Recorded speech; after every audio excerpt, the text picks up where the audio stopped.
Hello again and welcome in our fourth video update. This time we are going to talk about something very interesting, our first-person melee combat.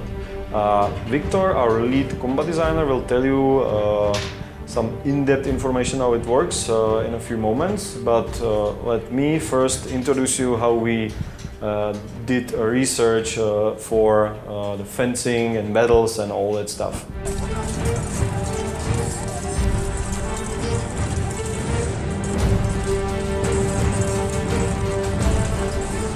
So first thing we needed to find out when we started was how fencing and battles and everything actually works. So of course we Googled, we find a lot of online reference and read some books, but then we went to on location.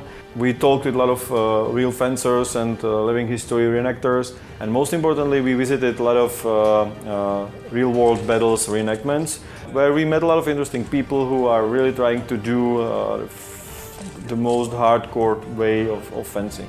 When we had our contacts, we started to do some rehearsals with the best fencers we've met. What we did is we asked them to show us the most common techniques and ways how to fence. We put a lot of cameras around them, put action camera on the head of one of them. Our aim was to find out how it looks from first person when you actually fight with someone. We were a little bit scared that the first person combat will not work in the game, that the player will not see what this character is doing, and it will be very unintuitive.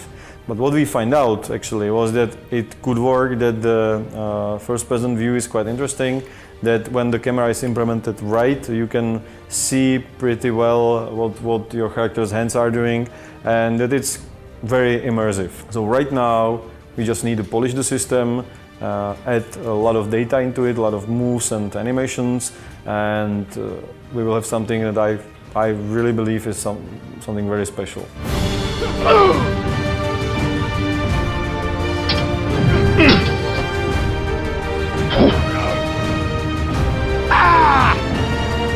So that was our research, and now let's have a look how it's implemented in the game.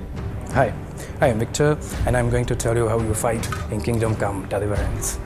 Please be aware that what you are going to see is heavily work in progress. Animations are not final, and not all systems are already implemented. We still have a long way to go, and I wanted to thank you that you are going with us. So, the basics. You have 3 different attacks. You can stab, you can slash, and there is a special action which can be a strike, a kick, or pummel strike with your sword.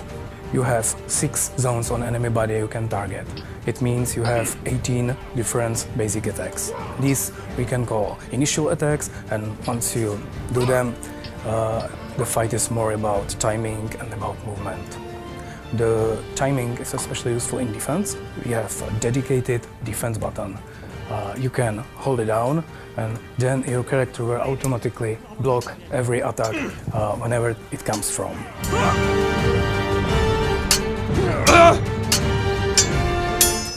But if you wait with that and actually press the defense into the enemy attack, you will parry the enemy sword to the side, and you have a chance for counter-attack.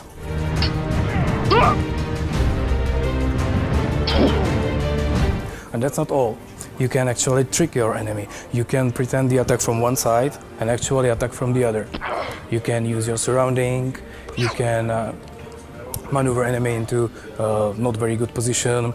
Very important part of the combat system is the stamina. In Kingdom Come Deliverance you will usually meet armored opponents. You will be armored too, and to harm the guy in full plate is not an easy task. So you actually fight with his stamina. Once it gets low, you can overcome his defense and hurt him or kill him with some special attacks. If you are skilled enough, you can find the weak point and kill him faster. Realism is priority number 1 for us. So far you have seen just one weapon, the longsword. In the final game you will have a whole arsenal of medieval weapons at your disposal. Every weapon is good against different type of armors. You can have a sword and shield, you can have an axe or a hammer for more armored opponents. You can even use your bow or crossbow and kill the enemy from distance.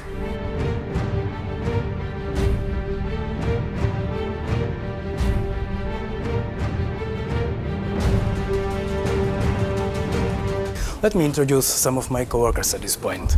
This is Peter, our lead animator, and this is Peter, our main combat programmers. We also have two other Peters, but they are not involved in combat in any way, so I'll show them later. Peter will now tell you something about the technical background of the combat system.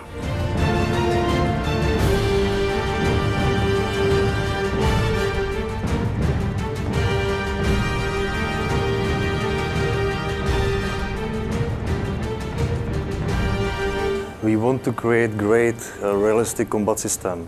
We want to fight everywhere in our game, and our game has really hilly terrain. We want to have a lot of weapons with different sizes. We had to develop smart system which is based on various solvers, controllers, mechanics, modifiers. Most challenging was the solver for weapon movement. Especially after the hit into the opponent's body. We try to solve this situation by sliding by. Another problem comes with the hitter actions. We have three kinds of hitter actions. We have one for attacking sword. There is some movement back. There is another one is on opponent's body. Please, Peter, make a hitter action. Thank you. And the last one is with the blocking a weapon. When you hit the block, there must be some movement to see the hit into the weapon. All these mechanisms are based on physical simulation, inverse kinematic, and various procedural solvers. All these together give us a lot of variations and possibility to have as much realistic combat as it is possible. We want the combat to be something special. You will not kill dozens and dozens of enemies. Every fight is unique and more like a duel than some hack-and-slash action game. You can sometimes meet more than one enemy, and then it will be very complicated. You will have some special skills for fighting against more enemies, but usually it's much better to bring some allies and fight as a group.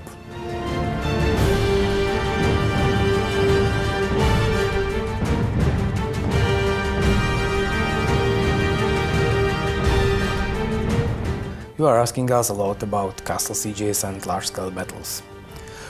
Sorry, we don't want to reveal much at this point, but regarding large battles, we try to recreate some of famous historical battles of the era, where the player just as one chess piece on the large chessboard.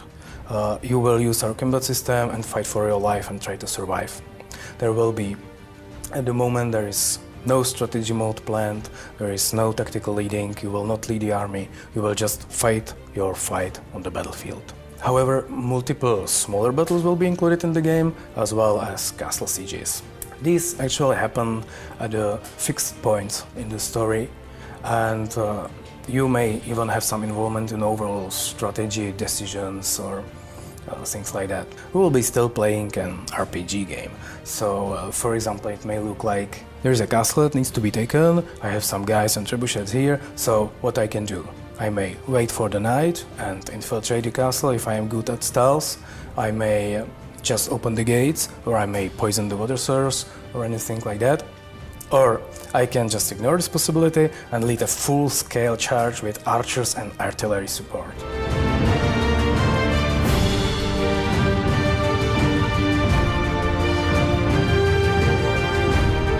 Ladders, soldiers scaling the walls, fight on the walls.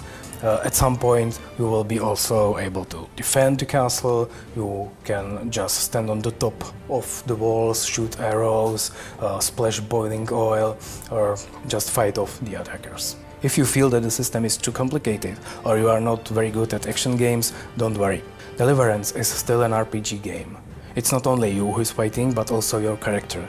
And also your character has skills and perks and abilities. So when the enemy is too strong for you, you can just slow down a little bit and level up. You may find some famous trainer and train at him. You can read book about fencing. You can just level up by fulfilling some other quests. And then your character is stronger. That doesn't only mean that you strike stronger. The actually whole combat system is working on the RPG base. So, for example, if your character's sword skill is higher than your opponent's, you are faster than him. And it's way easier for you to block his attacks, to parry his attack, to counter-attack, and all this. Or alternatively, you can just pull out your bow or crossbow and shoot the enemy. Or you can bribe him, or you can call someone for help, or anything you can come up with.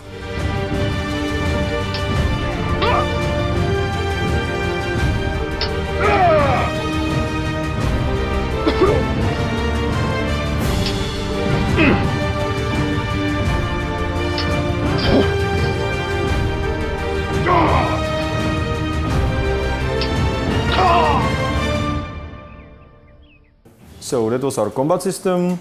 Thank you for watching. Next time we are going to show you some of our AI systems, NPC life cycles and the whole emergent world, so stay tuned.